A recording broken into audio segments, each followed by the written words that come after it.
news. And I am going to bring on the crew tonight, which is the returning Joe Hanoush, as well as Michael Vass, and talk. We're going to kick it off by talking about the weather in certain parts of the country. So without further ado, I bring to you Joe Hanoush and Michael Vass. What's going on, guys? Hello. Hey. How you doing? I am great. Good. Thanks for being here. Yeah, Joe. So you were away for 2 weeks. It's great to have you back. Oh my God, it is good to be back. It feels like it's been like 2 months, not 2 weeks. But the first week I was gone, so this is 2 weeks ago. My voice was gone, so my voice left me. Right. So I had to leave the show for that week. And then last week there was what happened last week? I don't even remember what happened last week. Convention, yeah. Was it convention? I'm trying to think. Yeah, it was. I was busy though, and I want to thank Gabe Wozniak and Mike Tremont for filling in for me those two weeks. I really appreciate it.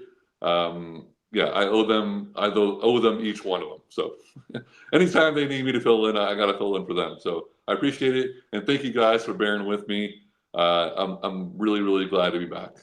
Good to see you guys. No worries. Mike had a great line. He said that he knew the only reason why I called him is because I needed a libertarian who at least once lived in Florida. And he was the only other one I knew. He fits the bill. He does. Yeah, he fits that bill for sure. He fit the bill. Yeah. Of course. And they're both good people. Gabe Wozniak and Mike Tremont, both good people. Gabe is running for office right now as a libertarian. Mike Tremont ran as the vice presidential libertarian candidate in 2024. So they're both awesome, and they're really good people. Yeah, absolutely. And Mike, how are you? I'm doing great. Feeling good, except for the snow. We just had, I think it was about 12 inches of snow. I haven't seen the official report, but it seems like it's about 12 inches.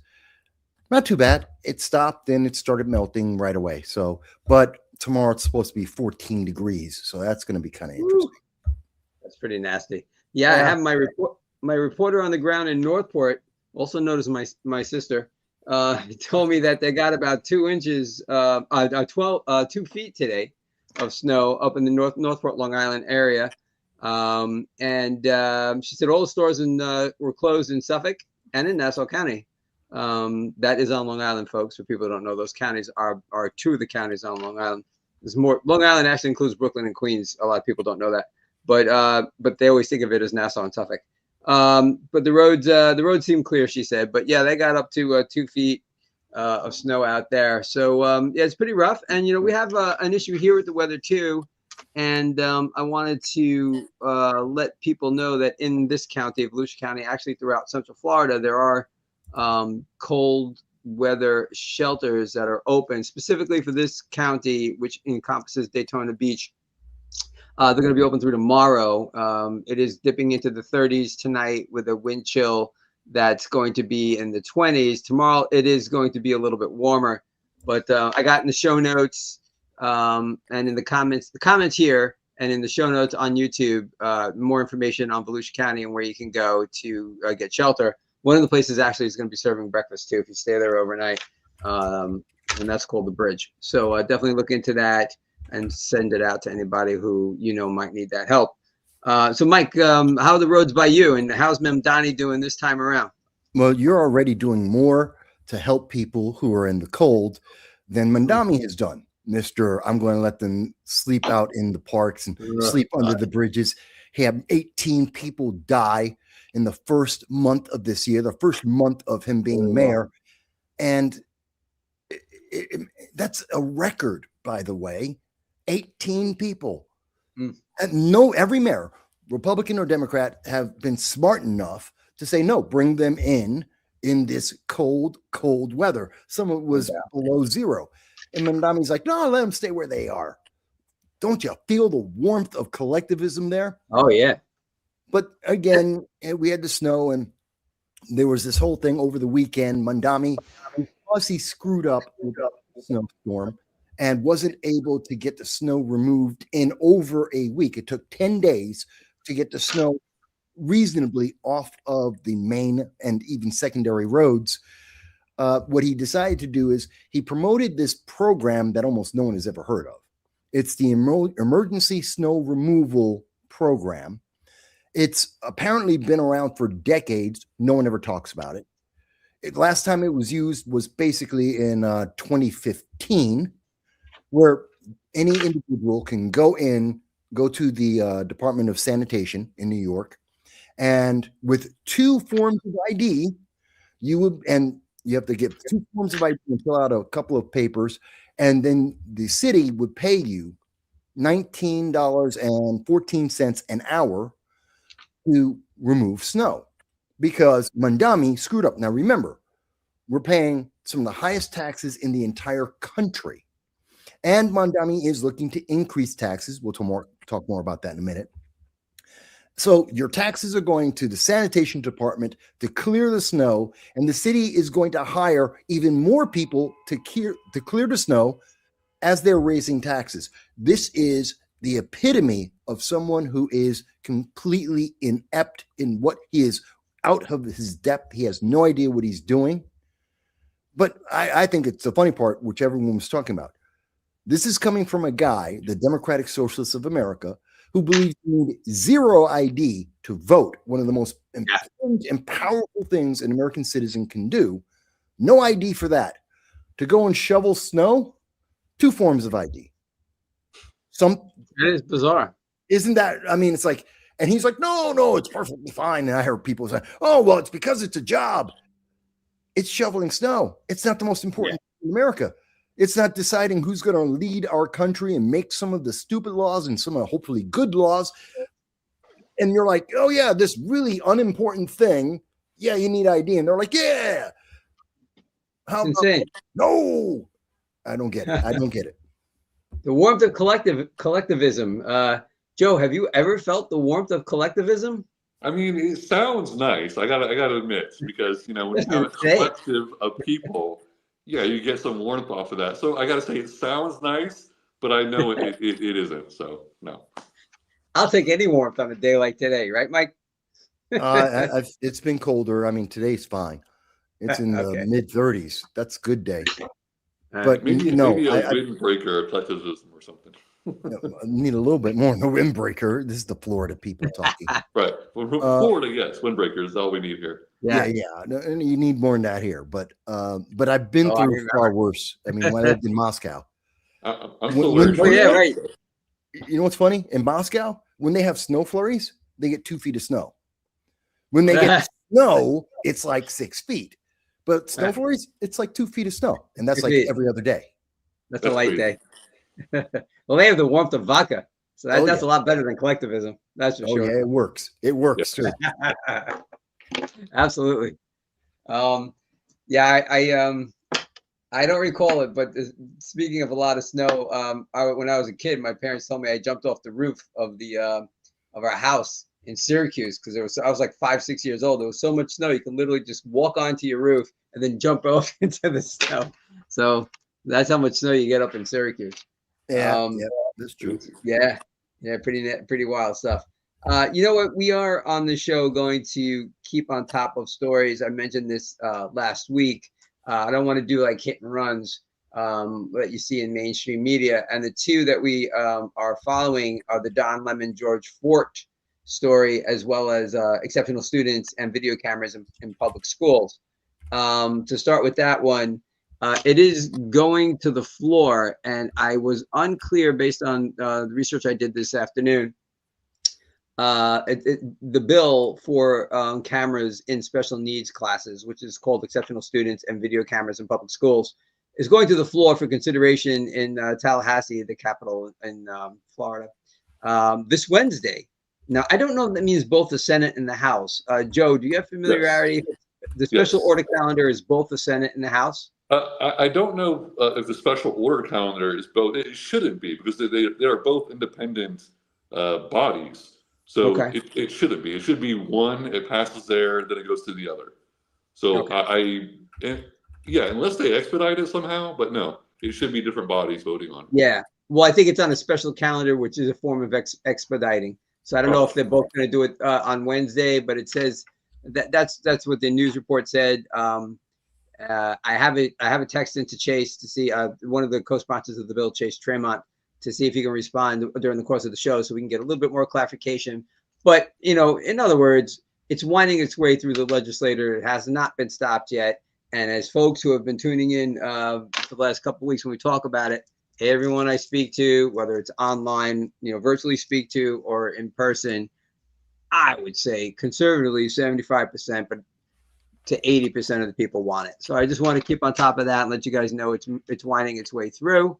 And also, as far as Don Lemon on a national scale, and Georgia Fort and a few other people who went into that church, stormed that church, depending on how you view it. The lawyers for Don Lemon and Georgia Fort have argued that the government's request for a 3-month extension, because it's complex, so they could do more discovery obligations, is unwarranted. In other words, Lemon and Fort want to speed this along.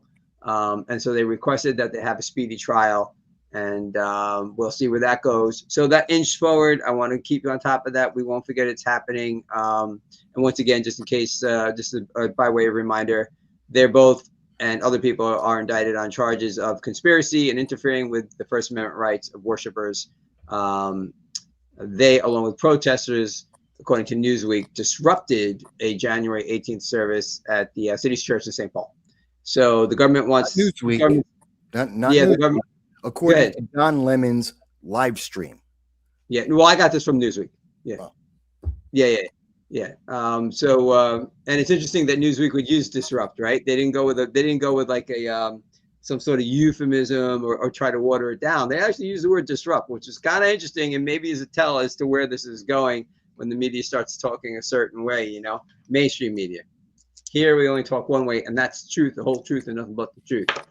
Alrighty, so we wanted to keep on top of those two stories for you guys. I also want to hit on the tariffs being taken away, SCOTUS and their tariffs and their 6-3 decision, which came down on Friday. And of course, naturally, Trump's not happy. No president is happy when it's something the court does goes against them, particularly the two that he appointed, Justice Amy Coney Barrett and Neil Gorsuch, who he didn't say, he refused to say whether he regretted nominating them, but he both said that he said they were both embarrassments.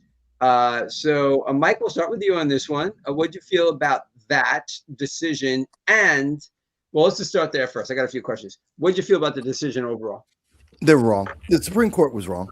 And that's not the first time that they can be wrong. Trump's upset because they ruled against him on something that's important. And I don't think most people understand the level of importance of this. You're talking about, remember, in the first 7 months of the Trump administration, there were 8 peace deals or ceasefires and peace deals that were able to be accomplished. Yeah. Most of them were through some part of the tariffs that were part of the deal to get these people to talk to each other. Without that peace being there, what they have been guaranteed, then those anxieties, those reasons that they were fighting, can come back. This actually could have international instability ramifications, besides the fact that we were talking about almost $200 billion in refunds, which would affect the economy as well.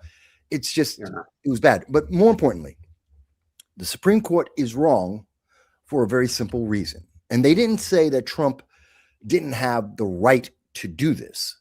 What they essentially said is Donald Trump used the wrong law to do this, that he does have the power. It's the wrong law to make this particular thing done. And I think that's important because the power of international diplomacy sits only with the president, no one else. There is no Congress involved. There is no Supreme Court in there. That's according to the Constitution. This was part of diplomacy. We know that because he used it to create peace deals around the world. That's diplomacy. You chop it, you're chopping out his legs, you're chopping out part of the Constitution. That's why Clarence Thomas agrees with, I agree with Clarence Thomas on this in the dissent. Others may see Kavanaugh or Alito a little bit more. But I think if people, and of course, regular people don't read any of these things, but I have. So that's where I stand on it. And I agree with Trump. It was horrible. It was a terrible idea. How about you, Joe?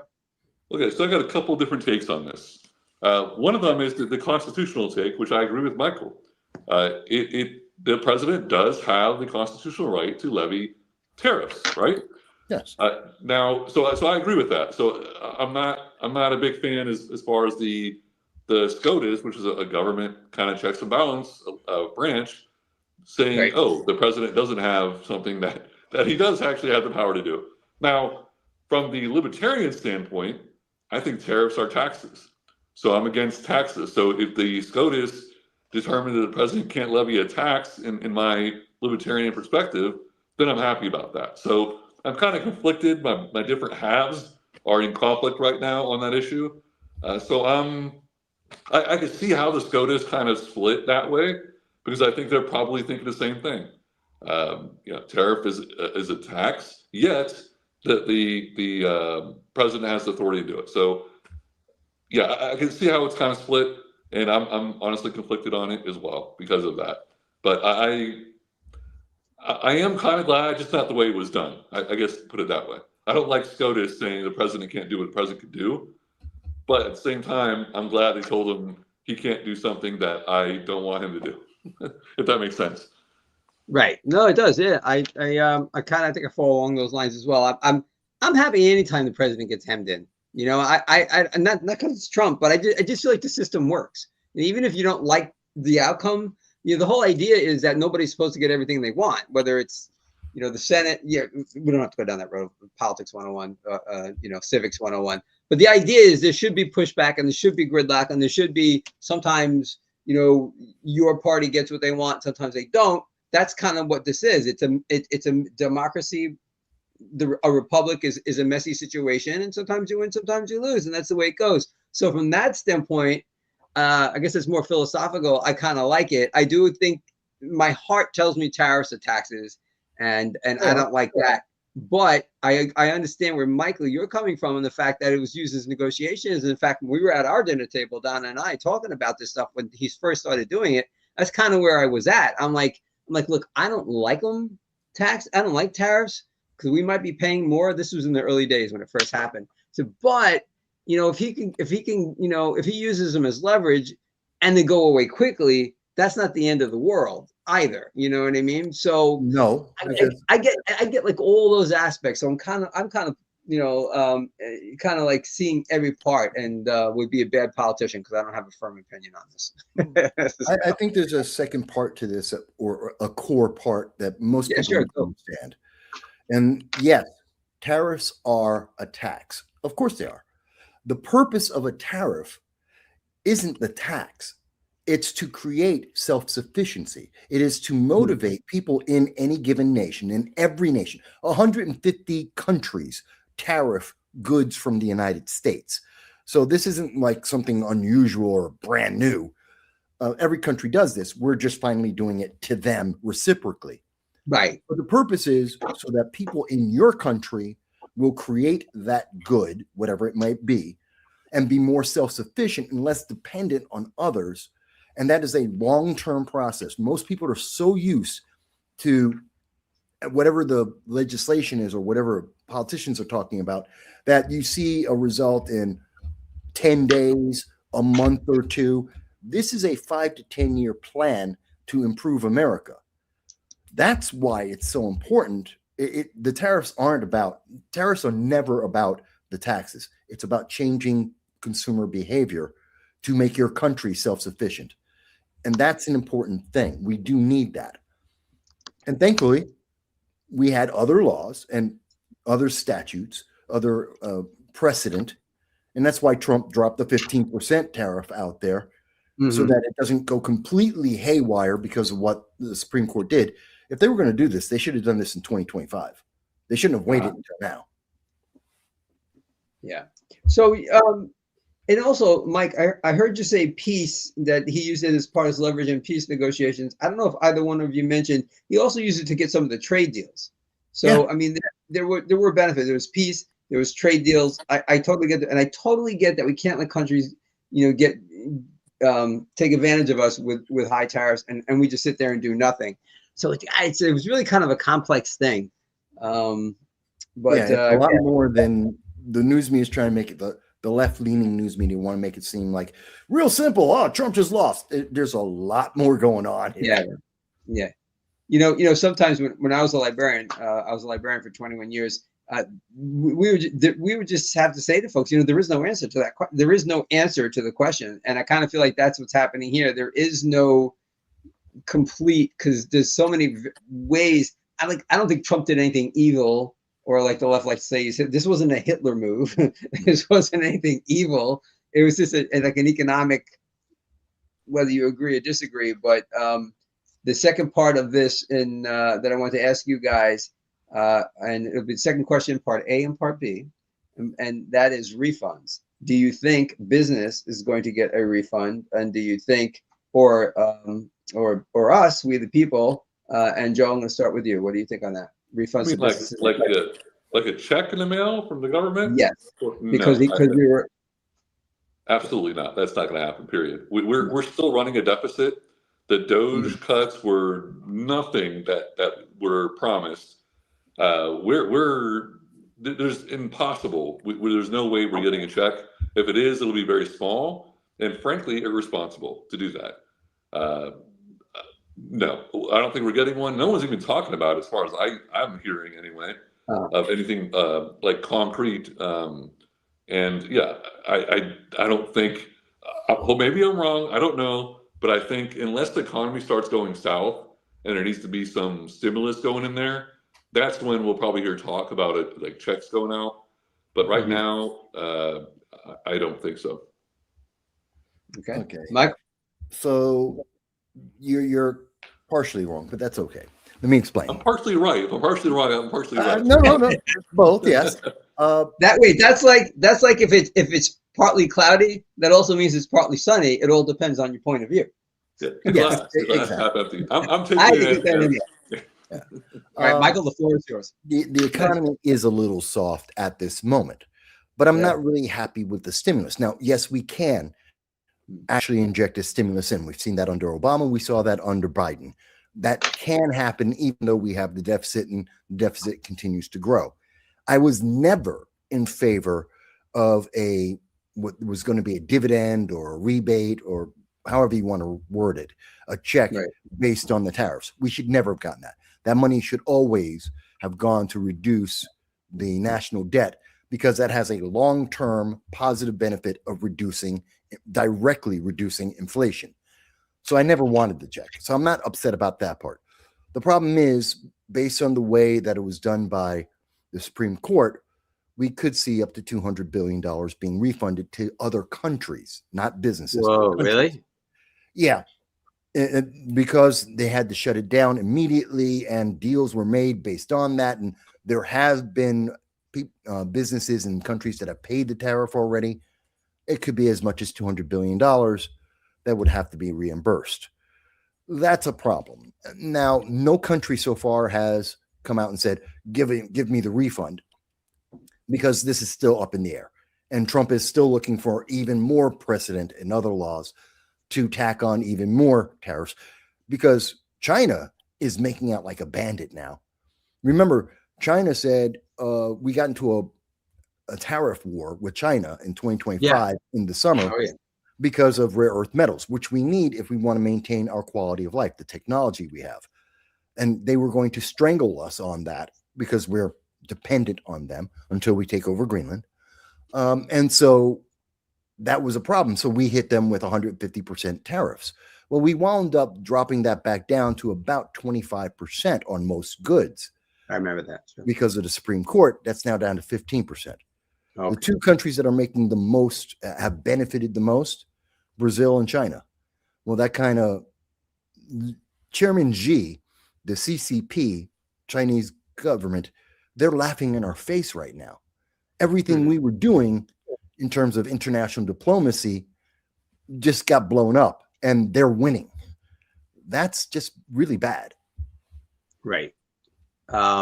We got a comment here. I want to bring this up really quick. So Joel has some information on cashback. Chuck Schumer claimed Trump's tariffs cost each family $6,500. Liz Warren wants to send out checks to families. Yeah, well, all right. So there is some talk about that. Chuck Schumer's making that math.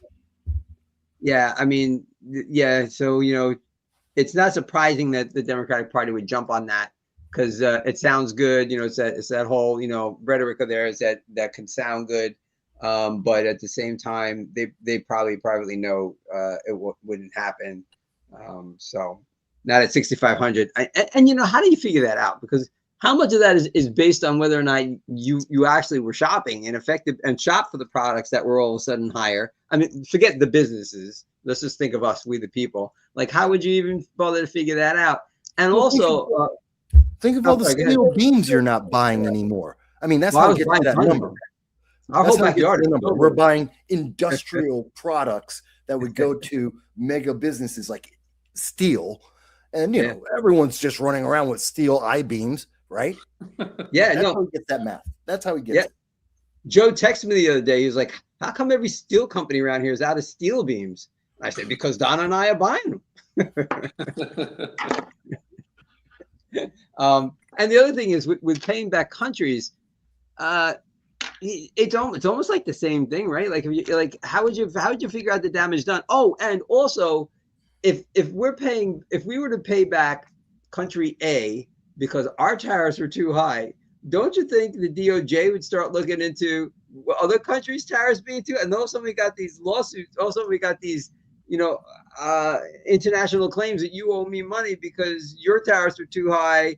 And where does that go from there? You're gonna go to the UN and try to hammer out tariff rebates for every.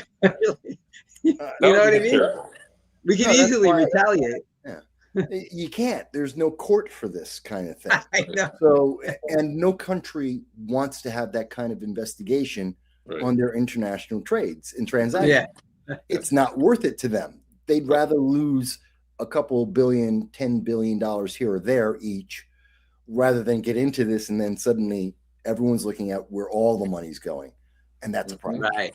Mm-hmm. Yep. However, if you took that idea and brought it to the UN, you could create jobs, and they could work on that problem for a good 20, 25 years. Don't give them any ideas. Where do people get this idea that the UN actually has any power whatsoever and that they're actually useful for anything? They are useless. There are no international laws. Screw everyone. But the human rights. Screw that. Okay, let's be honest here. Okay, first and foremost, we're America. If you don't like what we do, you suck. Too bad. We're a superpower. We are the superpower of the world. We are the boss of the world. We are the empire, and no one's knocking us off the hill for quite some time. So kick rocks. That's it. Wait, hold on. You're right about the UN. Well, the crowd loves it. Absolutely. Yeah, the UN's like a debating body. Joe, you look like you're going to say something. You got something to say? No, he completely hates what I said. Go ahead. No, Michael, I think you're correct. The UN doesn't have any power. I think it's laughable, literally laughable, that we would think there would be some kind of international court on this. And even that would be the most corrupt court in the world, literally, because there's no government out there that wants you peeking behind the curtain at all. There's no, this is going to be swept under the rug. No one wants this. They might complain about it, like give lip service to their own people. Like, oh, we're not getting a check. We're mad. They will not do a single thing about it because they don't want anyone behind the curtain. Like, everyone's in debt. Everyone's getting money from somewhere.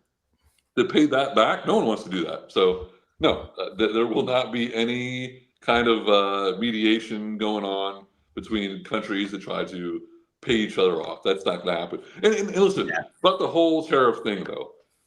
I'm a free trade guy. Again, this is where my libertarianism comes in here.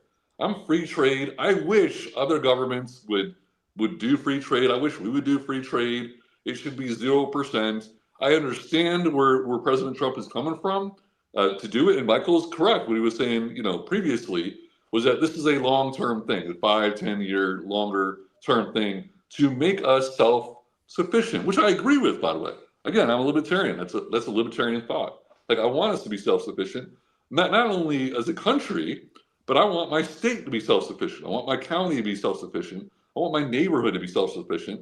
I should be able to go to a farmer's market and trade for whatever I want, steal beans if I want to, you know, that's a bit of an exaggeration, but you get it, you know. Yeah. I would love it for me to be free trade everywhere. Yeah. All right. Actually, Joel figured out, he knows how Schumer came up with that $6,500. He calculated it by lying. 100%. Yeah. I expected that calculator. Yes. Pretty much his entire career, right? And that's why not one news person in the mainstream news media will ever ask him, "How did you get that number? Where did that number come from?" They'll never ask. Yeah. That reminds me, we need a Democratic voice, and I do have somebody. I'm not going to say on the air just in case it doesn't work out. But someone that I see all the time at Daytona Beach City Hall, who is very excited about coming on. He could probably come on twice a month. So we're halfway there, to quote John Bon Jovi. I'll take it. I would love it. It'll be fun. He's a cool dude, man. He's totally like it like the rest. He's totally got your guys' personalities as far as, you know, accepting opinions and all that stuff. And so yeah, so hopefully sooner rather than later, next month, it'll be next month, which is right around the corner. So hopefully sooner than later, we will have that third voice on here. There was Joe, speaking of things within Florida, and I mentioned Daytona Beach. So things within Florida, you were at the, I'm not going to say it right, but you were at a convention for the Libertarians. Tell us about that. Yes. That's where I went to, you know, very recently, and it was out in Clearwater, Tampa Bay area, basically. It was, you know, in preparation for, you know, we do the business stuff there. We elect our officers. We change bylaws or platform, or we elect delegates to our national convention. So we kind of do all that business there. We talk, strategize, etc. So yeah, I did that this past weekend, and it was good to be there. And we, like anything, we, you know, debate back and forth on different things, again, strategy, etc. But yeah, I was very happy about that. And Gabe was there, who was on the show 2 weeks ago. So it was good to see him out there. What else? Oh man, I could say so much about that. But we kept all our same officers, which I don't think has happened in like ever, as long as I've been on the party anyway. We kept all our same officers, so it's good. I like stability in like, I don't like us to have like kings or anything and have long-term, you know, people in one position forever, but I do like stability. So it is good that we had, you know, keeping the same officers going, the same leadership going. And we didn't, you know, argue too much. It was a short meeting, relatively speaking, and I think for the most part we got along. So it was good. I got to see all the candidates, all of them, running for libertarian candidates running for office here currently in Florida, myself included. So it was good to see. We got to you know, talk with one another, and some people offer their volunteering for them. So yeah, it was good. It was a productive, energizing meeting. Nice. Was there any statements, any formal you know, pressers or decisions made policy wise? Yes. We actually didn't pass anything. Again, that's where it was kind of short, because we didn't have anything up to vote on. No platform or bylaws changes. We had one kind of like internal, again, strategy discussion. It ended up failing, so nothing got passed. So it was pretty quiet overall, and yeah, pretty good. I mean, we got along, so that was good. Great. Yeah, cool. That's neat. Yeah. All right. Good. So it was more like internal kind of stuff that you guys were doing. So that sounds like to me you guys went out and partied a lot. Where did you go?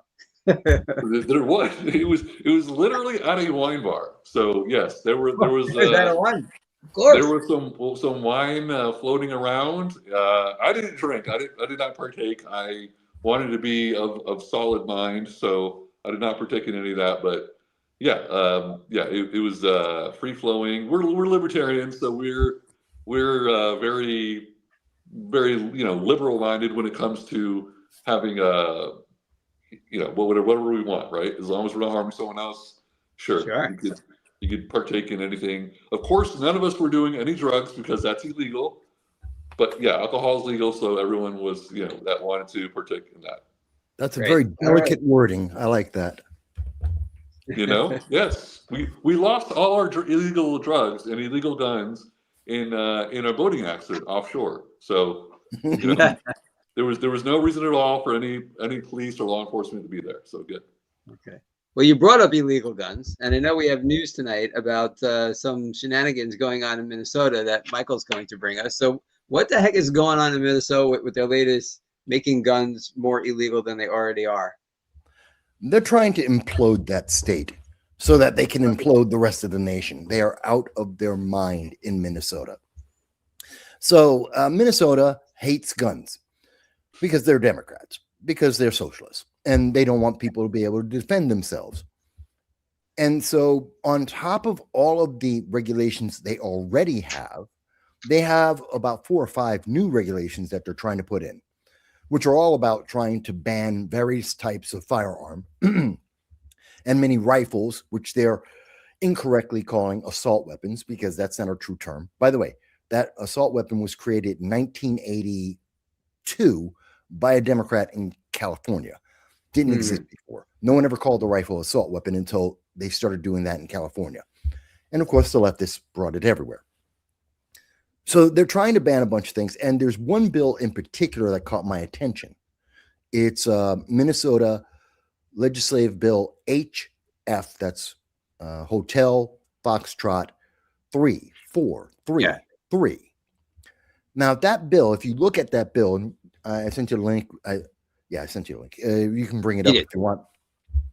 If you look at it on the surface, it just looks like another gun ban.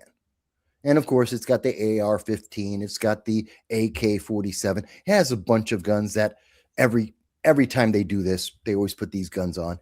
Means nothing. It's meaningless.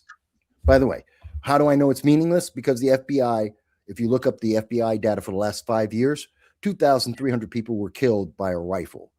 Do you know how many people were killed by a handgun? Better yet, how many people were killed by knife, being stabbed to death? 5,000. 5,000. Really? 2 to 1. 5,000? Yeah. Yeah. Oh, always. Every single year, knives normally outnumber the number of people who get shot by a rifle every year. Well, and I Michael, don't get to handguns. You know what we need to do, right? What? We need to ban knives. Of course. Well, they're doing that in London. It ain't working, but they're doing it. They literally are trying to get rid of your steak knives in London. Wow. Everyone's supposed to have a spork.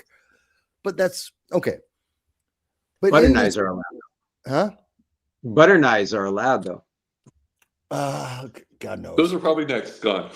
They're next. No, You start with the steak knives and then go to butter knives. You can always sharpen a butter knife, so they're going to have forks on forks there. Yeah. So let me show you. I think I have it here. Let me show you this bill, just so people can really see what I'm talking about. Yeah.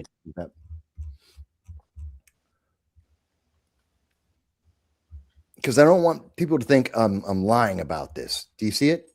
Did you get the request? Let's see. No, where should I get the request? It should be. You have to approve for it to show up. Oh, there you go. I see it. Okay, gotcha. Bingo. So you got it. In case anyone thinks, Mike, you're being biased. You're just a Republican, evil, lying MAGA, blah blah blah. Here's the bill.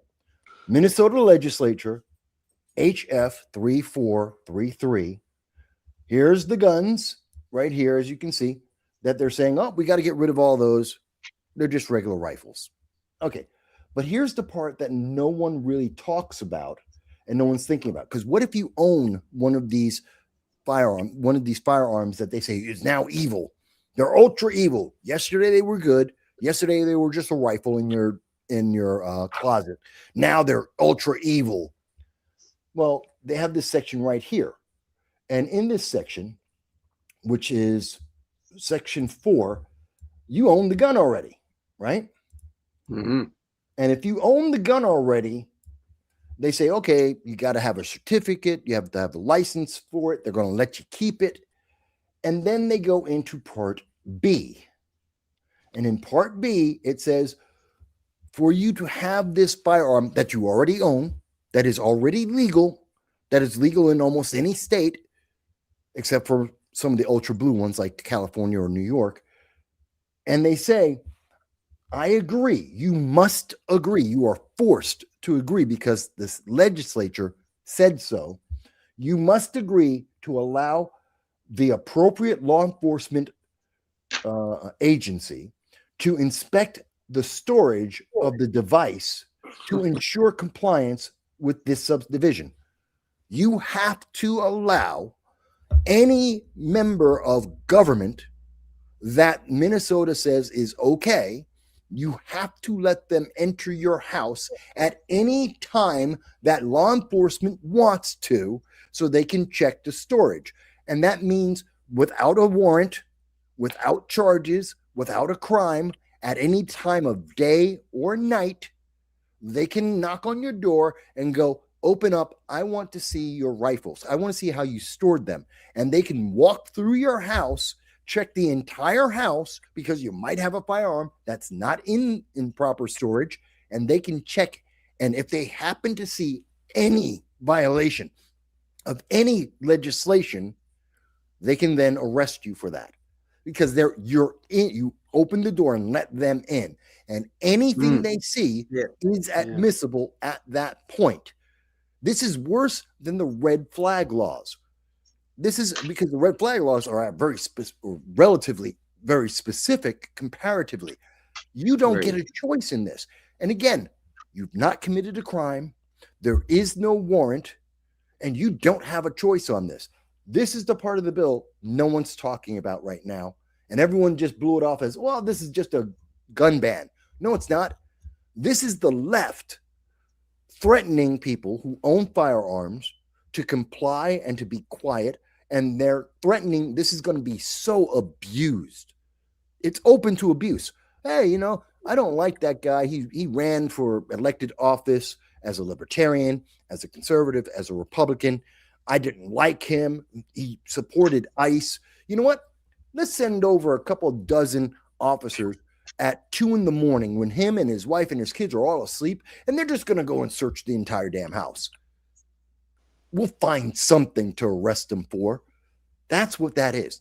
They try to say, the left tries to say that the right is so authoritarian and such a bunch of, 1930 Germans. Look at this bill. This bill is authoritarian. This is insanely repressive. But it was done by Democrats, so it's not so bad. So this is proposed in their legislation right now. Yeah. So I mean, I know you're not going to necessarily know all Minnesota politics, but procedures. But what's the next step? Is it on the floor for a vote? That type of thing? Or? Not yet. It's been introduced. The process in most states is pretty much the same. So someone writes up the bill. They get some politician to present the bill, which is the introduction. And then after it's been introduced, they usually have a committee that reviews it.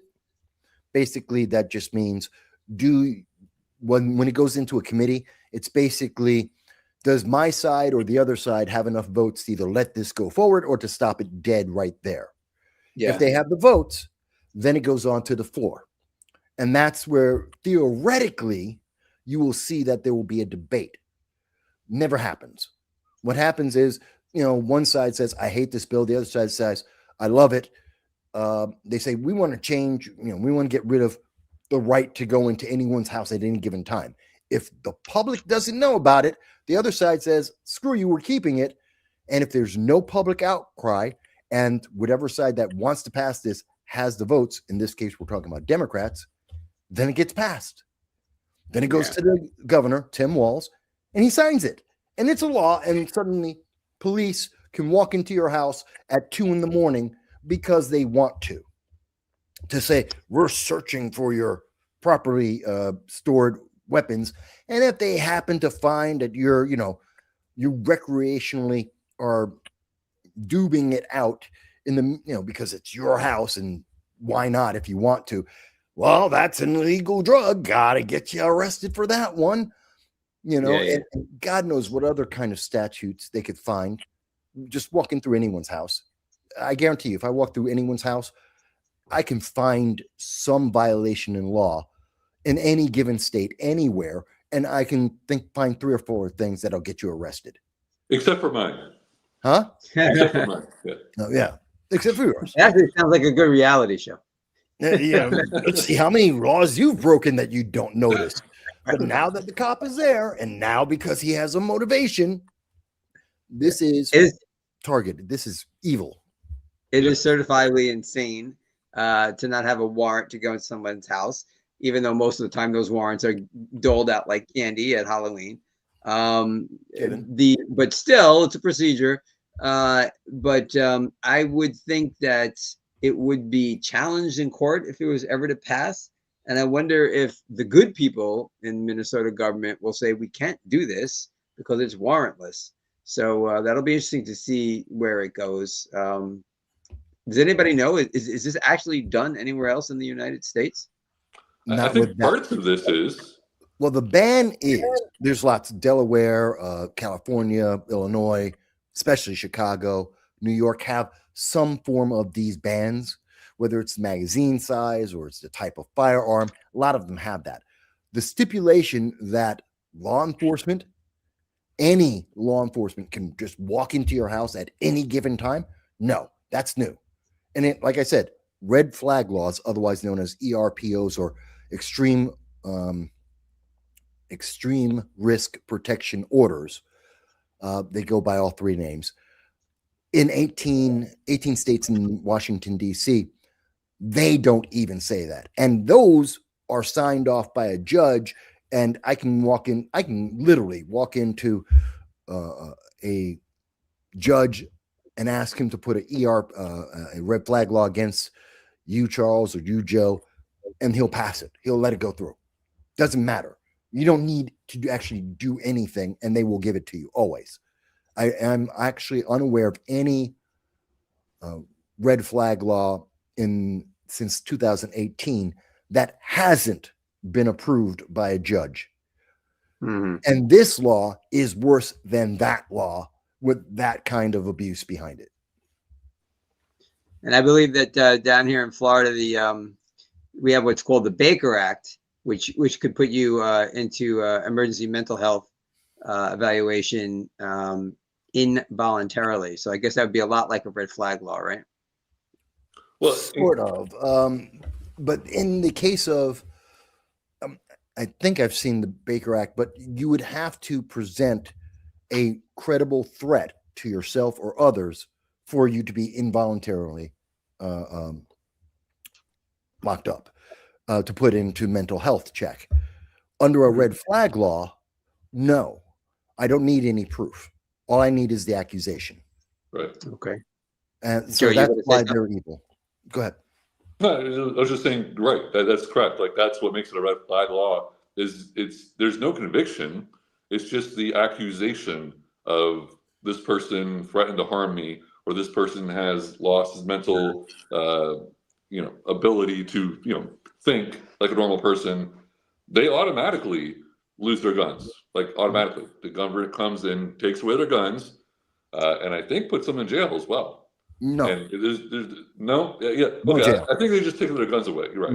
Mm-hmm. Up to a year, automatically for a year, and at that point, it can be automatically renewed into infinity.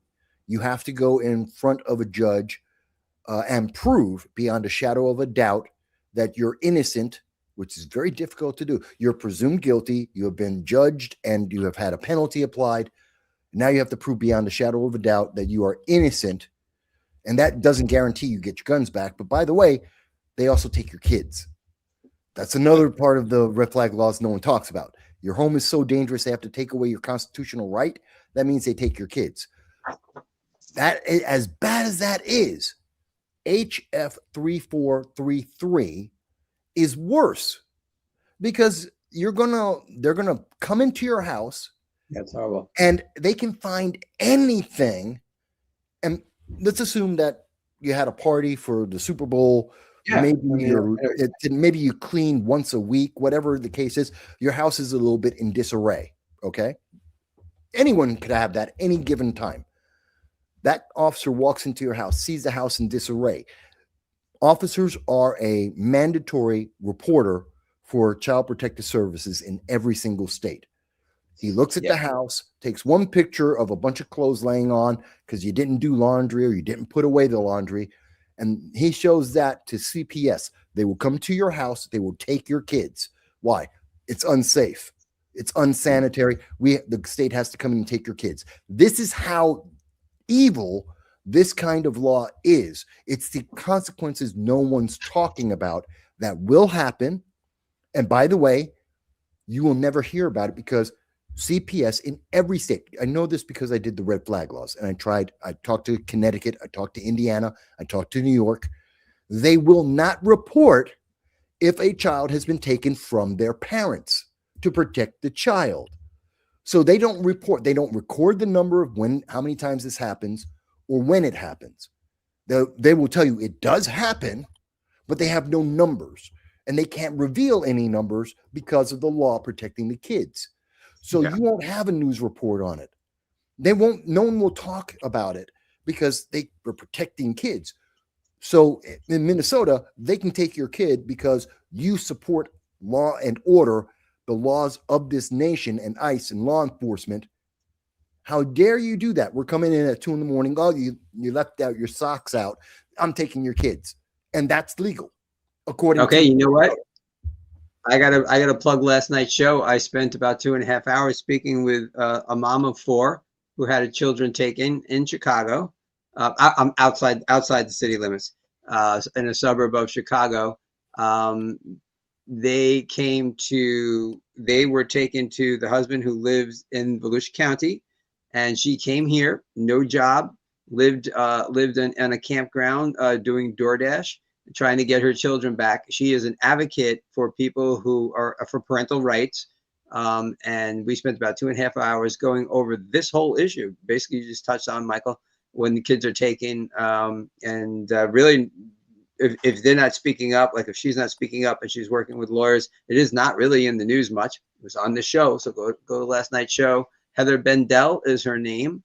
She has her own podcast, so go on the show tomorrow night, last night, and you'll see all the links to her to sources to help you out. She'll talk to you. Get on her pod. She will take questions on her podcast as well. So get on that. But yeah, it's quite a labyrinth of craziness that goes on in the courts when they take children. In this case, in her case, unannounced. So it was quite an eye-opener. So definitely check into that. But you were right. It happens, and it is crazy. Is she running for office? Actually, she is, yes. And much like you, she's going to come back on the show as a candidate, not as a guest or a commentator, to discuss her positions. And I did ask her, I said, you just can't run on... You just can't run on parental rights because there's no way you're going to win if you do that. You got to have a whole platform. And she said she does. And so we are definitely going to get back together and speak about that. And so are you. We got to get you on the show as a candidate. Joel checks in and he says that he's surprised divorce lawyers aren't filing these more often. And I am sure that's in regards to red flag laws and probably Baker Act too. How do you know they aren't? Yeah. How do you know they are? I know what I tell people all the time. I've spoken to about half a dozen states that have red flag laws, and they won't give you the information. You don't have to believe me. Go to your state, go to the Justice Department of your state, and ask them a question on a FOIA request, FOIL, FOIL or FOIA, which is a Freedom of Information Act request. And they will come back to you 25 business days later and tell you, we can't answer that. Thank you. Check. Don't believe me. Just check. All righty. So we should probably keep it on top of that one too and see where that goes. That's pretty crazy, and I'm surprised it's not getting much more play in the news, even from the right leaning, gun advocate news channels. So because no one reads the bill. No one Yeah. reads the bill. Yeah. That's true. Yeah, That's I true. do read the bill. And Yeah. I showed you the page. You have to go through all that writing, I know. and then you find it. They do this all the time. That reminds me. Go ahead, Joe. Go. I was just going to touch on that. No one does read the bill. It was in 2018 when the state legislature here passed SB 7026. That was the red flag bill. Mhm. That was extending waiting periods for firearms. That was banning 18, 19, and 20-year-olds from purchasing a firearm. What else? Well, it was RSOs. It did something else. It was a just sweeping anti-Second Amendment legislation. And then I called out one of the, it's actually my member of Congress right now. He was the state legislature at the time, Randy Fine. So I called him out on social media. This was like several years ago when he was still a state legislature. He voted in favor of that. And I told him on social media, you voted to raise the age to purchase a firearm from 18 to 21. He made some Second Amendment thing. And he replied back, he said, no, I didn't. And I was like, yes, you did. And I pointed out literal citations of that bill, and I put it there. And like 2 years later, he filed a bill with the state legislature to repeal that. I was like, that's all me right there. He didn't read it. He's the legislator and didn't read it. I guarantee you go to half the legislators in Minnesota, no matter what party, I guarantee you at least 2/3 of them have never read a single page, didn't know that was in there. Yeah. Well, look at how big that one piece of legislation is. And oh, by the way, it is in the show notes, and Michael put it in the comments. And if it isn't in the show notes, I'll get it in there. At the end of the show. That thing is like huge. Now imagine if you had a multitude of those that you had to go through each session. Plus you're going on camera. Plus you're in committee meetings. Is there a way to streamline these? Joe, you go first on this. Is there a way to actually streamline the legislation so that it's doable for a human to read this stuff and still do all those other things I just mentioned? Well, thankfully, and I will say this about Florida, the legislation in Florida, generally speaking, the bills here are usually not longer than 100 pages. Like they're not super long. Like if it's an important piece of legislation, like SB 7026, that bill I mentioned earlier, it was maybe 130 pages. It wasn't that long. And for something that had nationwide attention on it, you should read that bill. Right. Not only that, they have people there, on staff to read bills, and they have fellow legislators. There's 120 House representatives here in Florida. So if they take one page each, they could get it done, right? So they should know this stuff. But I think really what it comes down to is, and this is like across certainly Florida and certainly in U.S. Congress, it's what our party leadership wants. Party leadership will tell you you're going to file this bill to the state legislatures. You're going to vote in favor of this, or you're not going to fund your next campaign. That's the way it works. Like, why bother reading it when you have to vote yes or no on that, and that's it. So I forget the exact question, but yes, that does happen. Is there a way to streamline it? No, you make good points. Is there a way to streamline it? Like if you read by the perfect example. Yeah, it should be single issue, first of all. Second of all, Thomas Massey, who I think we all know, but for those that don't know, he's a member of the U.S. House. He's a Republican out of Kentucky. He's been in there 12 years, I think. He's a libertarian-leaning constitutionalist up in the state or the federal legislature. He advocates for getting rid of the omnibus bill, the big omnibus thing, going through single-issue legislation. He literally will submit a single one-page, abolish the ATF or abolish the school, federal agency. And that's the way to do it. Honestly, it sounds like he's extreme. He's not the extreme one. You can actually read his bill. He will post the pages online because they're usually like one page. And you'll see him in other legislators like Rand Paul, Justin Amash, these other legislators.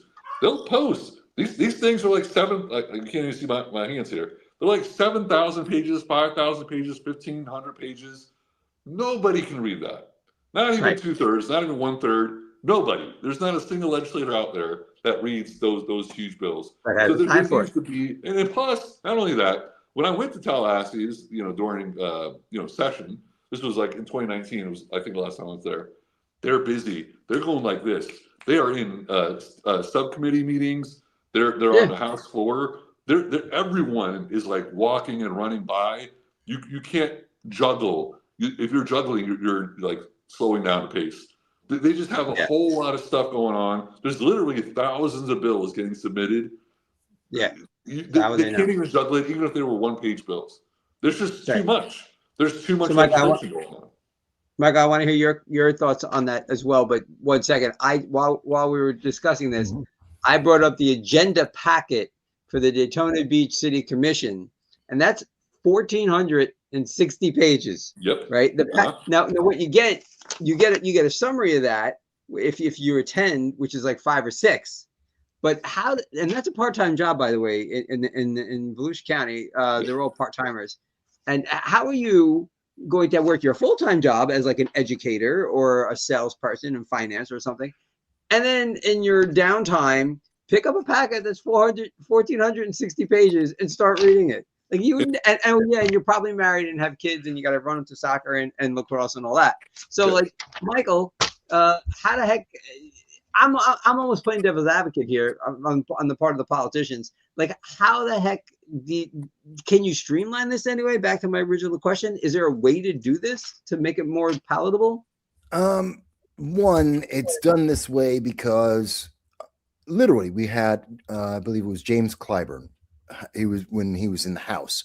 Clyburn. This is going back to 2010 when they were trying to pass Obamacare, and he literally. And you can look this up. You'll find the quote. He literally says, what do you mean read the bill? I need 3 lawyers and I need like 5 days with 2 interns to figure out what they're all saying. They write the bills this way because unless you have all of those resources, you're not going to understand the bigger bills. Right. And this isn't even the one in Minnesota we're talking about. That's not a big bill. Yeah. They do it so that you will give up and you will miss the little details or you will not understand. Like everything we've just talked about tonight is a consequence of one line of that bill. Yep. That unless you actually know about these things, I've been doing this 20 years. So when I read that, I remember all the other bills similarly and all the things that they have done, plus my conversations with many members of local, state, and federal elected officials. So I know, this is how they would abuse that. This is how this gets twisted. Right. Joe Average reading that line doesn't get the implications of it. Now, to answer the other part is, and you're right, Joe, Justin Amash and Thomas Massey and Rand Paul have each, as I recall, submitted amendments that state that not only must every bill be put in plain language, but it also should be 1 page, no more.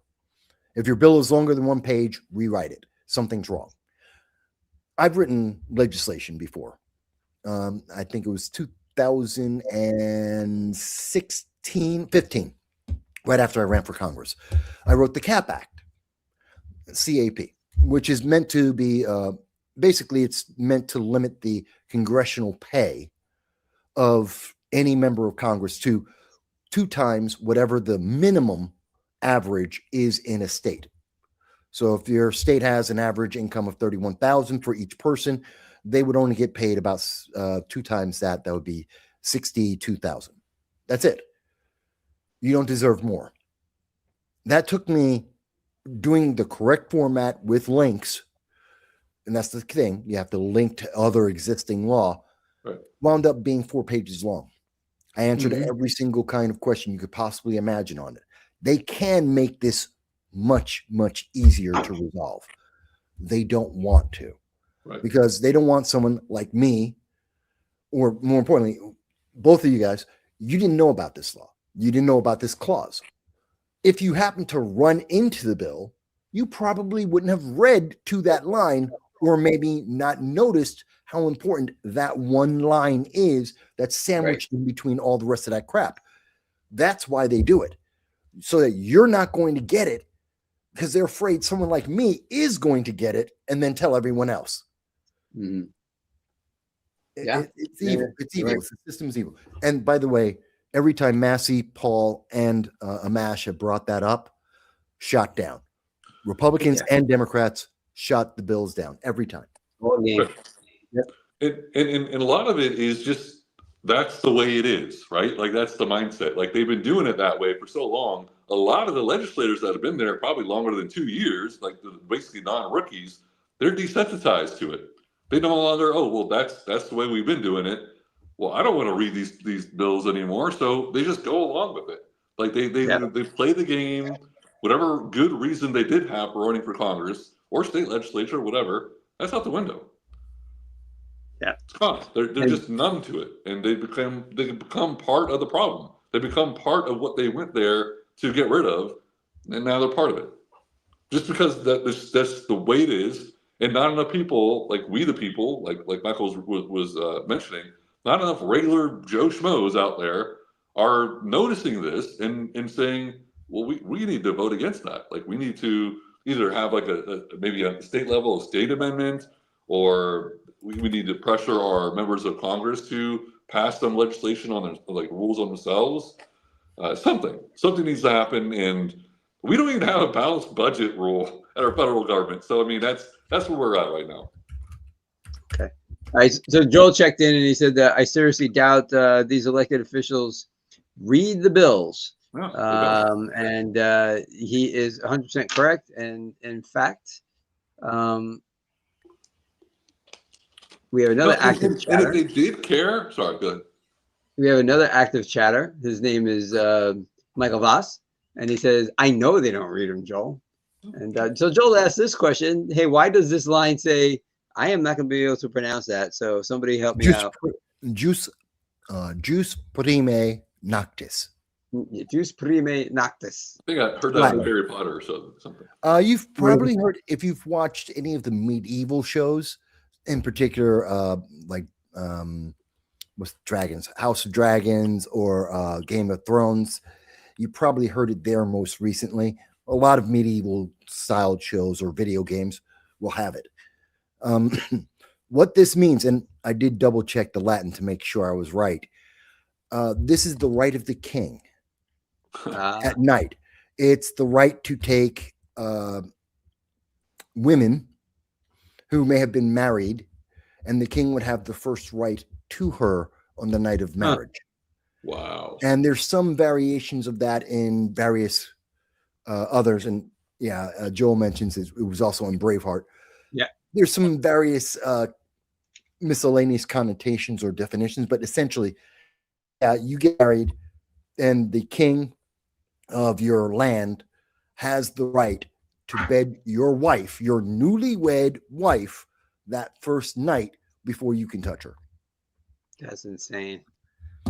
Again, if you don't know, but if you just said that in Latin and threw it into something, no one would know. Yeah, right. No, I didn't know. Yeah. So, folks, what I do know is that you should be commenting, and sharing, and also subscribing. Hit the subscribe button and get the word out about what we're doing. The last 2 nights have been fantastic. Like I mentioned, the parental rights last night and everything we're talking about this evening.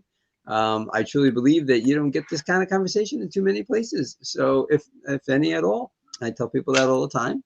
So definitely get the word out, and let's continue to grow my subscriber base. I am going to plug all the subscribers right now. I didn't really pay attention to my YouTube channel until I started this show. I had a few videos on there because I blog on hotels and I put those up. I literally had 10 people in September, and I'm up to like 2,100 and change now. That's just on YouTube. So thank you to everybody out there who's subscribing. It is awesome. We're growing this, and you guys are a key part of that. Because you guys bring an entertaining Monday evening to this show. So thank you so much for that. And I know that we have some proposed taxes. We were talking about tariffs on the Republican side and whether or not their taxes, but we have some actual taxes being proposed by Mamdani that check in at 9.5% if Hochul doesn't agree to raise property taxes. Is that what it was, Michael? No, just a wealth tax. The wealth tax. I'm sorry, that's right. Get my millionaire. states mixed up with property taxes down here. Yeah, wealth taxes. Yes, that was the big thing. So what's going on up there? Give us the down low on what's happening with the free buses and wealth taxes and the whole thing. Well, Mayor Mamdani, the socialist nut job that he is, has come up. He's going off of an old, tried and true Democratic thing. The rich are evil. We have to tax them. They're not paying their fair share. By the way, in case you don't know, the top 1% pay 70% of all taxes in America. That's just a fact. That's the top 1%. Yeah, how much? And you notice they never say how much is enough. They never can quote how much in taxes is enough because they just want it all. But anyway, Mamdani, he's a socialist. He hates people having money except him and his elected officials, you know, the people who are watching over us and thinking for us. And so he says to Hochul, you have to put out a millionaire's tax, which would drive out even more business owners and people who are creating jobs and drive them out of our state. And if she doesn't do that, by the way, this is an election year. She's running for governor. Democrats, midterms, they're all running. This is going to be bad for their party in particular. Right. Mamdani doesn't care. He's a socialist, so he doesn't care. But he says, if you don't do this, which she already told him before and after he won the election, not going to happen. He said, then great. I'm just going to punish middle class and lower class incomes with a property tax of 9.5%. First time since 2002 in New York City, there will be an increase in property tax. He's going to raise it up by 9.5%. Now, people think, okay, I'm a renter. I'm just someone who rents. It's not going to affect me. Go ahead, squeeze all those rich fat cats. By the way, most people who are going to be affected by this are middle class. They're making somewhere around $75,000 average. They own their home, maybe because they've been living there since, like, I've been in the same place since 60 years. Maybe their family's been there for 60, 100 years. On top of that, you're talking about someone who owns, that rents either a storefront or an apartment building. Okay, they've got to pay. Who do you think winds up paying for that? They pass that on to the customers. And that means the poor people are paying for it. So that's an increase up to and maybe even beyond 9.5% for all the poor people who have to either live in those apartments or buying things from those stores. And that means they're screwed because what can you do? And Mamdani doesn't care because he's doing this because he increased the amount of spending. He created more programs and he's spending more money. And his thing is, well, there's only two choices. Tax the rich, tax the middle class and the poor. That's all we can do. No, how about this? Don't create new programs of spending and maybe cut things that we don't need. How about you don't spend and cut? That would be better. But he's not going to do that because he wants to pay for illegal aliens to come in, and he wants to make sure that he punishes people, makes them turn them into socialists. Okay, I've got a couple of points. Number one, a lot of people, across the country and throughout the world, hear $75,000 and think that that's a lot of money as an annual salary, and that's a lot of money in lots of parts of the United States. It's not a lot of money in New York. No, not at all. Yeah, no, it's not. Honestly, I think a single person in New York to live comfortably better be very close to six figures at this point. I mean, when I left, full disclosure, I was looking around 90,000 when I left. And I was living on my own and lived below my means as far as my apartment goes, specifically to do other things. But I don't know how anybody making less, and I left 5 years ago, could possibly get by. So 75 is not a lot. That was one point I want to put out there for context for folks who don't know the New York metro area. The other thing is, I thought that this was for a specific, wasn't this specifically for either the buses or like something like he wants the taxes increased to pay for the free transit he always talks about, right? Wasn't that tied into this? It's kind of a little bit of everything, but he just presented his proposal for his budget. It's for anything and everything. New York City is over $5.4 billion in debt. at this moment with his plan because he's spending that much more. Because he's increasing the amount of spending that we've been doing with no revenue coming in. They're driving people out of the city and out of the state with their policies. It's just, they're not looking at you. Every Democrat has always said, well, we'll tax the rich. For my entire lifetime, we're talking about 6 decades almost, very close to 6 decades. That's been their answer. Guess what? For 6 decades, it didn't work. Yeah. So you think that tomorrow it's going to work because Mamdani said so. So now it's a brand new idea. No, it's not. It's an old idea. It never works. It has never worked. And all it's going to do is punish people. And he's going to turn around and say, and he already has, you know what? I don't want to raise taxes on the middle class, but they're forcing me to. It's those evil rich people. I'm sorry. No, it's you doing it on purpose. He knew the day he got elected that this was going to happen. Right. And he's just spinning the wheels, hoping people don't pay attention to the details. It is evil. Mm-hmm. Joe, let me ask you this question as a political strategist question here. Here's this new guy, Mamdani. Perhaps he thinks he has some political capital, and he just turned around to the governor, Hochul, who's been hanging around in New York for like 20 plus years, and when either do raise taxes on the rich, do my number one thing, and if you don't listen to me, I'm going to raise taxes, the property tax. He's kind of trying to corner somebody, and he's a newbie on the block. Like, isn't that just a little nuts to try to do that? Like, he's threatening her, you better do A or I'm going to do B. Isn't that just kind of like a bad political strategy for the new guy on the block?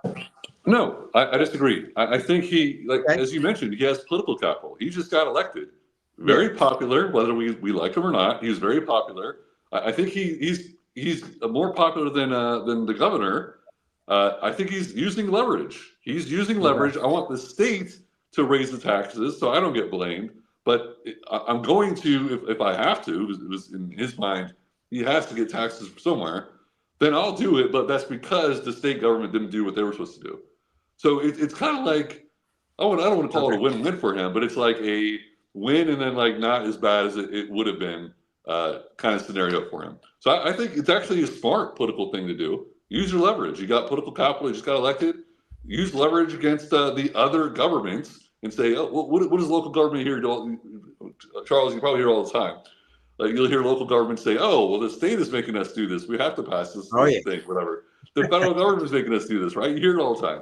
So I think that's what this is. Oh, we have to do this because the state government is not giving us the money that we need. So that's what it is. So I think as far as political strategy goes, it's in his mind, yes, he's doing what's best for what he wants to do. Yes. Yeah. All right. Michael, what's the word on the street there? How's this going over? People are smart enough to understand. No, this doesn't work. A lot of people are very, very upset about this because it's obvious what's happening, that who's going to get screwed at the end of the day.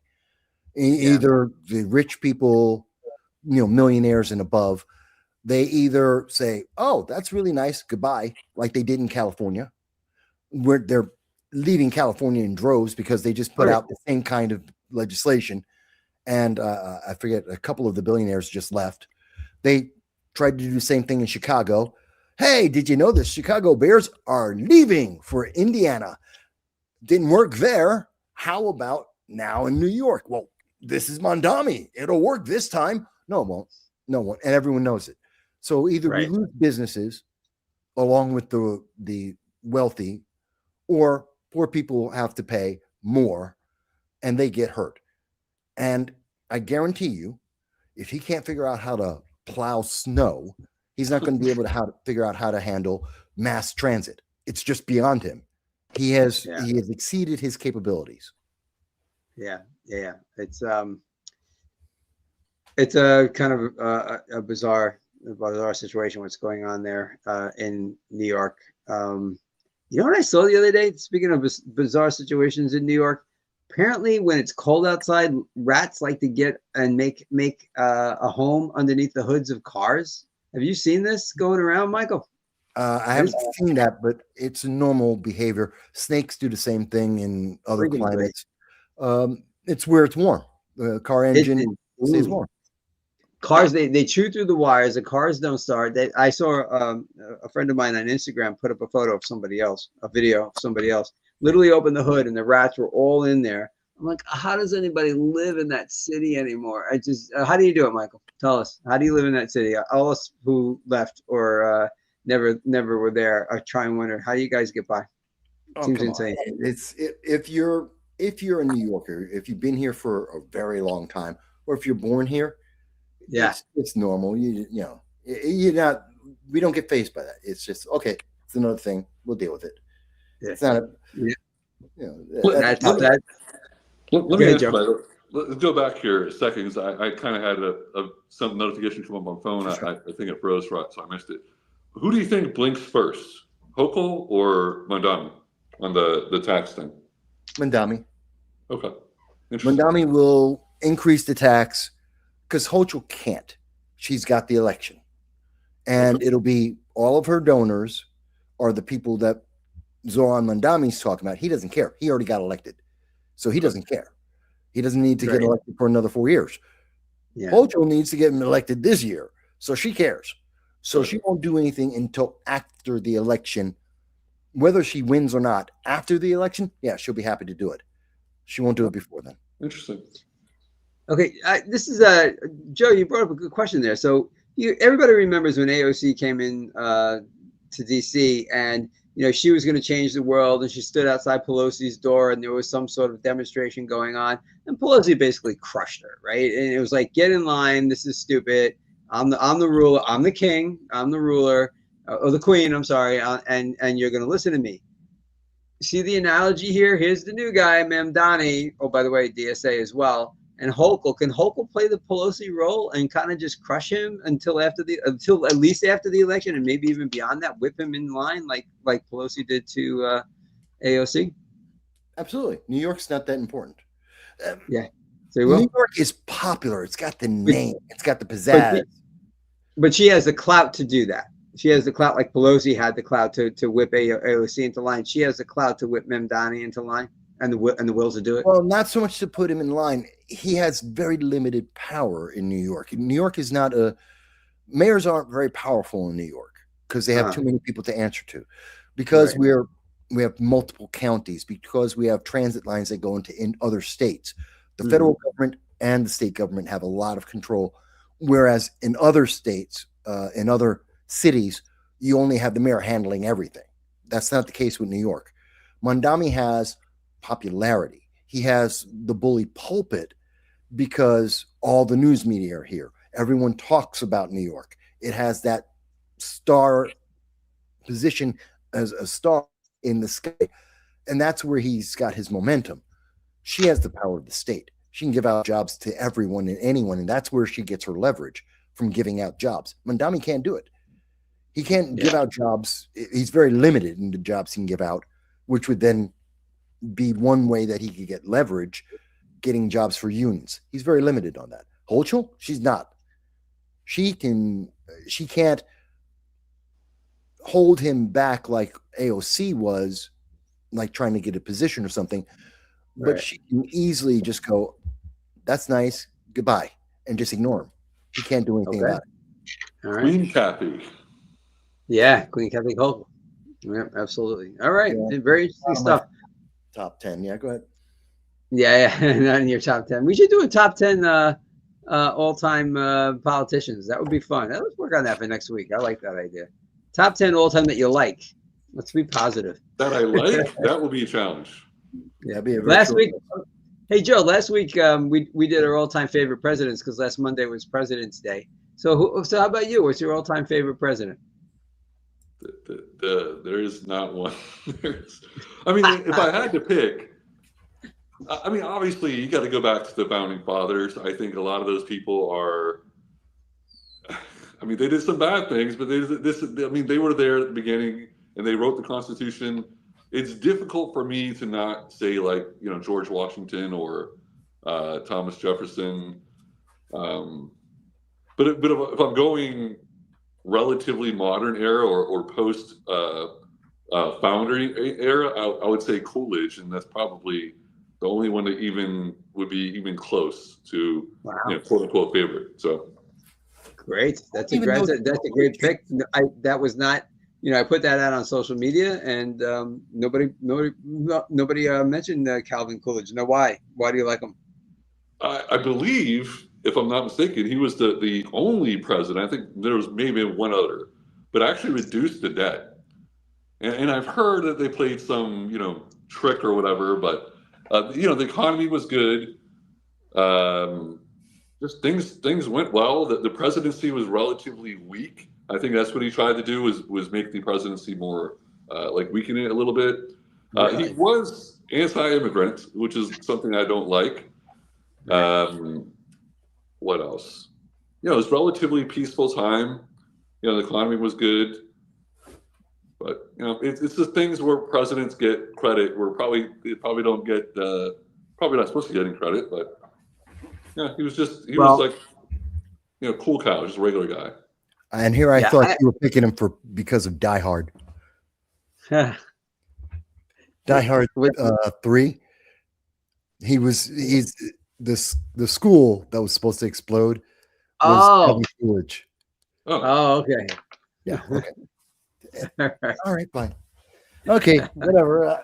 I don't think I've seen Die Hard 3 probably since it came out. I have a very good memory of movies. I am so not culturally literate.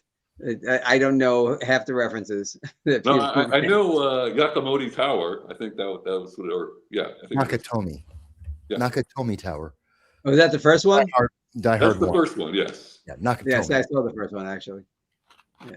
We haven't been to the movies. We stopped going to the movies after when we had our imprisonment here in Florida for 60 days during COVID. When the supposed free state of Florida decided that your freedom to assemble was taken away from you, but yet we're the free state of Florida. And so the movie theater over in Ormond, the Regal, I think they shut down. I think permanently due to that. They did, yeah. They're really not there anymore. Yeah, I love that. We did stop. We got out of the habit of going to the movies then, and never got back into it. So yeah, that was my only touch of cultural literacy, and it's gone. So you did something with Newsom this week, some sort of meme or something, Michael? Gavin Newsom is a racist and an idiot. Sorry, I'm used to my camera being over the other side. Gavin Newsom is a racist and an idiot, and he just put that on display for the entire world. Not that anyone had any doubts, really. I don't know how Democrats do the mental gymnastics they do to elect the people they do. So it came out yesterday. He did it yesterday, Sunday.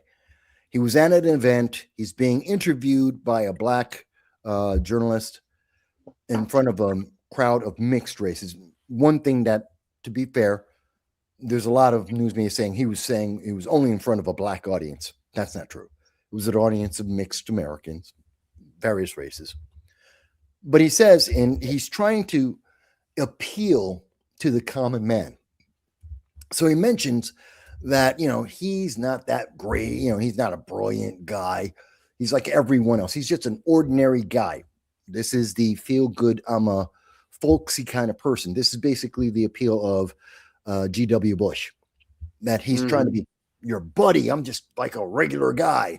He goes, and I'm not all that highfalutin. I'm just a normal guy. I got a 960 on my SATs because he can't read and he says that. He goes, I got a 960. It's not bragging rights. If you got a 940, I'm not bragging, but and this is why you don't see me. And this is, again, I'm paraphrasing Gavin Newsom. And he goes on to say, that's why you don't see me going out and reading a speech. You never see me do a speech. Why? Because I can't read. He's got dyslexia, apparently. And so this is him saying that he's like everyone else. Mind you, he's talking to the black reporter, and he's also talking to the audience. So either many people have taken it as, well, he's a racist because he's insulting black people, saying you're just too stupid, that he's as stupid as everyone else. Because, I'm just like everyone else, which means you're telling all black people they're stupid, or he's telling all of America that you are morons that can't even score the average amount on an SAT. By the way, I got 60 when I took my, I'm as old as Gavin Newsom. So same age. We were both in high school at the same time. I got 1260 on mine, and I'm in the Bronx. I didn't have a silver spoon. So I don't know how, he's an idiot and he can only get 960, but that's how he did it. Right. But he dared to say this, to insult America, to insult black people. This is right in line with Joe Biden when he said that black people can't figure out how to use the internet to figure out how to register to vote or to find a polling place where they can vote. He's right in line with Kathy Hochul, who said that black kids in the Bronx don't know what a computer is. These people are racist as hell, but because they're Democrats, they're held to a different standard. It's like, it's okay. We know what they meant. They're not really being all that racist. Yes, they are. They are absolutely being racist. This is absolutely insulting. It is demeaning of every American, and they know it. But they think that, well, the news media is not calling me out for it, because the people who got upset were online.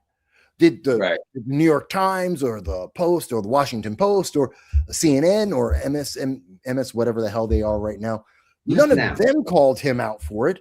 It was the public that said, no, you're insulting me to my face. And you want to be president? Screw you, which is the only proper response. But he thinks he's going to get votes for this. And sadly, I'm afraid he is.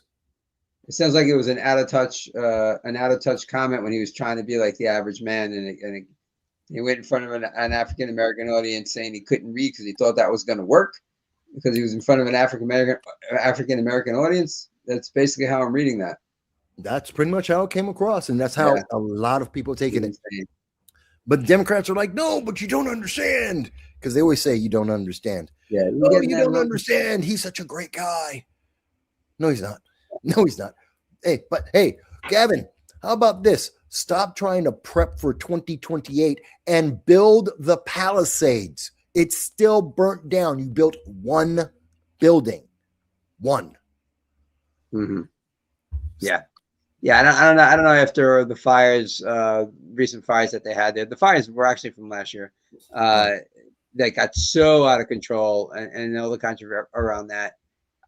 I don't see how people. I mean, literally, I feel like his presidential aspirations went up in smoke. Were burnt with that. I don't know what he's doing. He comes off to me as very slick, maybe the slickest since Bill Clinton. Actually, it just not not very made up, fabricated. It's just not really. There's nothing there. It's just this kind of veneer of slickness. Not my cup of tea, for sure. You could like somebody even if they have different views, but there's something about him that when I see him, I'm just like, I don't like this guy. So, yeah, he's pretpretty fake. What do you think, Joe? Before I say anything else, what do you think, Joe? That's what politicians usually are. I mean, they're just a persona. They're fake. They are this just whatever image I could portray. And going off of what he said, if you think someone is stupid, then you're going to say something that's insinuating that they're stupid without thinking they would actually get it. So that kind of tracks, honestly. But yeah, I mean, it's not something I would consciously try to say. So that to me comes off as like he genuinely believes that, which is not good. I got you. Yeah. And I always go to this, and like if one of his aides or one of his handlers said that would be a good idea, he still is the one who's saying it in the end. And just like if it's out on the web somewhere, on a Twitter or an X account or something. And the bottom line is he has to own it, even if somebody else suggested it. It is definitely him saying it, and he has to own it. And I think you were going to say something, Joe. I cut you off there. Well, so that was a Twitter comment that wasn't like to a reporter? No, it was a video. It's a clip, a video clip, 38 seconds of him saying that on stage in front of an audience to a black reporter who was who was actually doing the interview with him. He thought that would be an appeal to the common man, and assuming that the common man wouldn't know that he was insulting them to their face. But I'm not surprised, and the reason why I think he's emboldened to be able to do that, one, he's trying to do the G.W. Bush thing. I'm just a regular, normal guy, and I speak in a normal kind of way, and I do things like normal people do. Right. Except I think G.W. was genuine, and I think that Newsom is just putting on an act. But the reason why he can get away with it, the Democrats have no bench. They have nobody else, and they have no policy. They have no ideology. They've got nothing. He's the best they got. Yeah, and he knows it. What do you think, Joe? Is it who would you say, Joe, along with Newsom, is the bench for the Democrats going into the next presidential cycle? Oh, well, Gavin Newsom, obviously. Kamala Harris, obviously. AOC. I got my battery warning there. AOC, obviously. People are still seeing polls. Tim Kaine. Really? Yeah. I heard that name in a while. So they have a bench. It's just like I'm not going to vote for any of them. But it's actually interesting. I saw a poll recently. This was like, a independent poll here that had who was it? I think it was I forget who the Democrat and Republican were, but it had Thomas Massey as an independent. Running as an independent, and he got about 10% for president. 10%. Yeah, which is, I'd like to see him get higher than that, because as polls go, this early, you're only going to lose people. This early. Yeah. The polls usually go lower for people that aren't part of the duopoly, unfortunately. Like, I think Gary Johnson at this point, like in this 2016 one, he was polling at like 20% or something. So I'd like to, obviously, I'm a libertarian. I'd like to see a strong libertarian-leaning independent candidate or libertarian candidate. Thomas Massey, I think, would be great. I think way too many people see him as TDS, and that's going to turn a lot of people off. And you're going to have a lot of other people say, "Oh, well, he's a Republican anyway. Turn him off." I think that's why Jessica LaMarche did not run in 2020, was because there's too many people that just automatically, I'm not voting for him. Automatically, he's not a Republican. Automatically, he's not a Democrat. Automatically, he has TDS. Automatically, he can't win, et cetera, et cetera. So I don't think Thomas Massey is actually going to run for president. Not as an independent anyway. I think if he does it, he wants to win. He has to do it through the Republican Party. Will the Republican Party nominate him? Not today's Republican Party. No way. He has zero chance to win. And I know, I flipped the Republican side here, but the Democrat side, it's those names I mentioned earlier. I think AOC has a chance to get hot and really, I do too. I say it all the time. I know it's not your favorite thing to hear, Michael, but you've heard me say it before. Joe, you're 100% right. Did you see her in Munich? Did you guys see what she said? She is a moron. Yep. Nope. She's actually dumber than Newsom. Yep. She is very stupid. You can't have a president who has no clue what the hell the words international policy means. She has no diplomacy. She is a moron. Michael, do you think the voters vote based on that? I would like to think that enough of them in a presidential would, yes. Maybe enough of them, yes. And let's just be real. The independents, the 10% of the middle that do swing vote, those are the ones that are going to be deciding the election. And those people will probably look at AOC and be like, yeah, she's not good. She doesn't know what she's talking about with foreign policy. She doesn't know what she's talking about domestic policy, etc. So we're not voting for her. So whoever the Republican is wins automatically. And frankly, I think that's how Trump won. The independents did not like Hillary Clinton. And Trump did get out some people that were never voters. That's how he won. So he won. You guys have heard me say this before, and I will keep on saying it. He won because of the coalition that he put together that included African-American men libertarians because of Ross Ulbricht, independents, and oh gosh, I can't remember the fourth group right now. And there's a fourth group involved in that. And those people want the Bernie Bros and the AOC voters. And those people want those people want change. And if Trump fails in their minds, they'll go to AOC despite her shortcomings as an intellectual mind.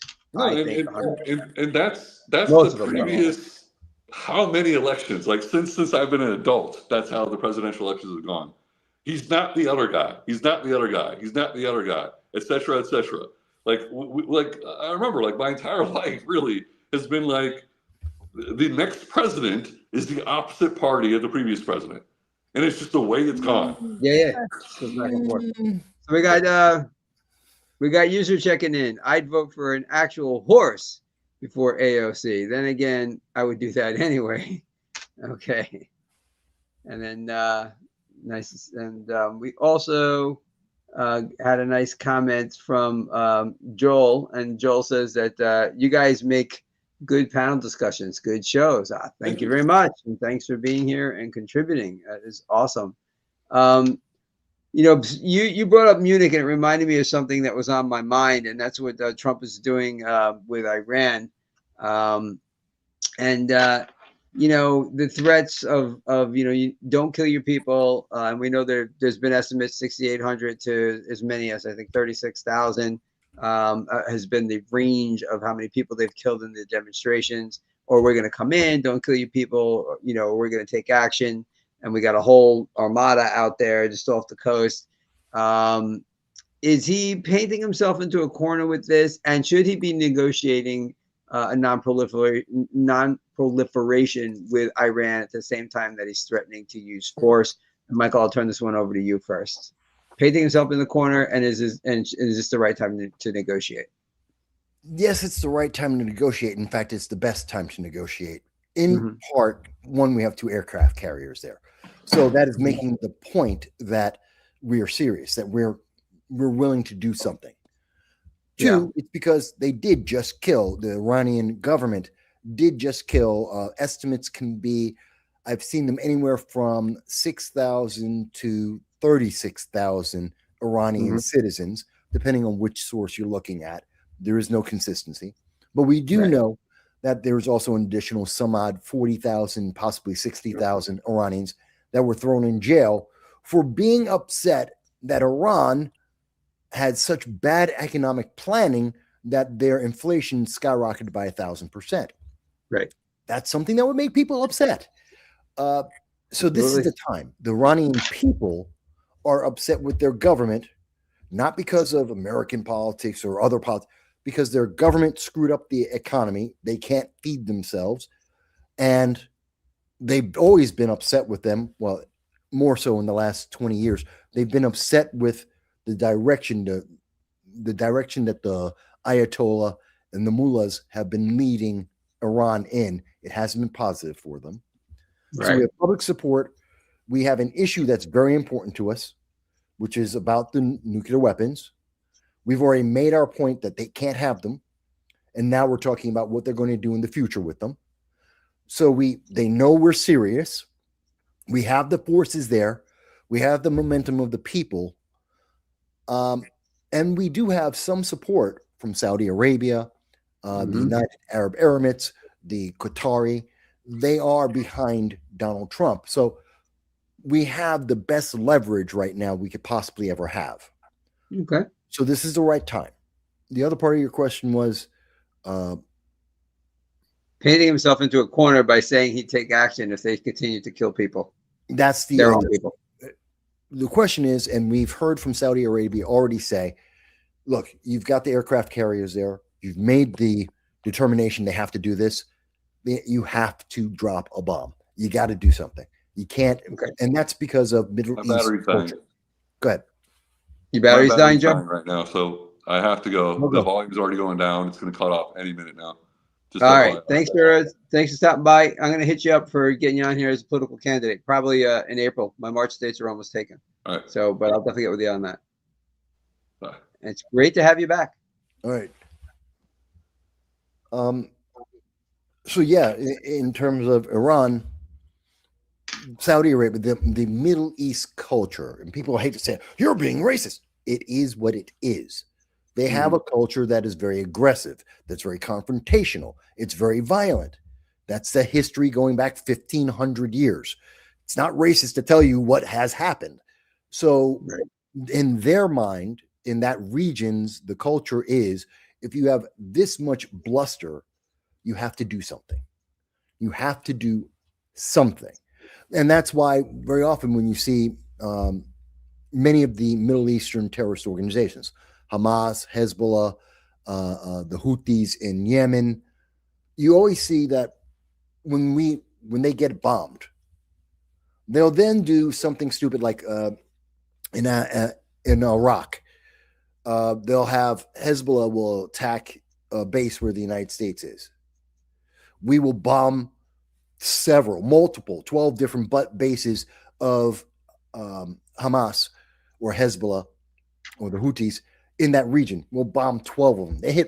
They'll have one bomb, a car bomb go off. We'll have 12 targeted strikes on their bases. And then Iran will go, oh, you can't do that. Oh, no, no, no. And they say, on Tuesday at 3 p.m., we're going to fire a bunch of mortar shells at your base. And they will all land 100 feet away from the base. Oops, we missed. But that's because they have to. They have to show that strength. Now, taking that same example, which is real world, as you remember, it did actually happen in that way. Trump has to do something. He has to do some action. It doesn't have to be big. It doesn't have to be devastating, but it does have to be something. And then they take him serious. Yeah. So he is kind of in a box. He's got to do something. Well, he is kind of in a box. Yeah. Yeah. All right.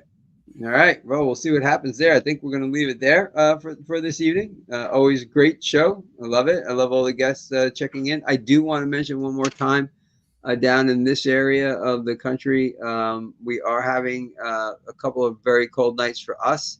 And there are cold weather shelters open throughout Central Florida, in Volusia County in particular, which is the Daytona Beach area tonight and tomorrow. The coastal temps are going to be in the 30s, as you can see there, and then dipping into the 20s with the wind chill. There are shelters open. I know at least one of them is providing breakfast as well. So, tell folks if you're watching this and they need the help, they can find it. That is in the show notes already, and it's in the comments. The official release from the county is there. And Central Florida, if you just Google it, you can find all kinds of places for all the counties in Central Florida. So everybody stay warm. You as well. I hope the snow stops and it doesn't become 3 feet. And I want to thank. Oh, it did stop. All right. And what's the prediction? Is it going to kick in again, or is it? No, it's just going to go down to 14 degrees. Right, but as far as the snow goes, is it going to come back? Is it round 2 tomorrow, or is this it for this storm? Last I saw, this is it for at least this storm. It's just going to get cold. Okay. Yeah. Well, think of it. Yeah. Well. Yeah. You still got some time to go in the winter here. Another month or so before you really start getting consistently warm weather, right? So hopefully this one. This is the worst of it for the year. So thanks for being here. It's always great. And thanks to everybody out there watching. I love that you guys are here and we're doing wonderful things. Thanks to you and thanks to the guests who come on. And I thank you for your time this time. I hope you had a good time. Until next time, we will see you later.